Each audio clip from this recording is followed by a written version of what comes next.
এতগুলো মাছ কোথা থেকে পেলাম? বন্ধুরা চলুন দেখে আসি। হ্যালো ভিউয়ার্স, আসসালামু আলাইকুম। আমি সিয়াম খান। গতকাল আমাদের এখানে প্রচুর বৃষ্টি হওয়ায় খাল বিল পানিতে ভরে গেছে, তাই মাছ ধরার জন্য খালের মধ্যে জাল পেতে রেখেছিল। কিন্তু সকালে বৃষ্টি না হওয়াতে জালে মাছ পেলাম না।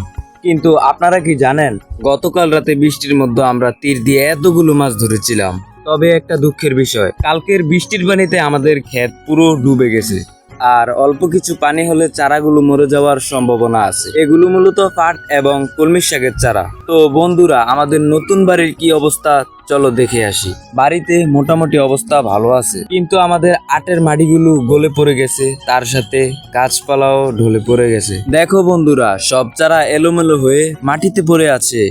যেহেতু আমাদের নতুন বাড়ি, তাই বড় কোনো গাছ নেই। আর একই বন্ধুরা, আমাদের বেগুন মাটিতে চাপা পড়ে আছে। এখানে বেগুন গাছ আর পাট গাছ হেলে পড়ে আছে। তবে বন্ধুরা, কালকে রোদ উঠলে এই বেগুন গাছগুলোকে খুঁটি দিয়ে বেঁধে দিতে হবে। আর একই বন্ধুরা, আমাদের পুকুরের পানি বেড়ে গিয়ে পার ভাঙা শুরু হয়ে গিয়েছে। ওই দিকটার পার ভেঙে পুকুরে পড়ে যাচ্ছে। আর বৃষ্টির পানি পেয়ে আমাদের কলমির শাক ঘন এবং মোটা হয়ে উঠছে।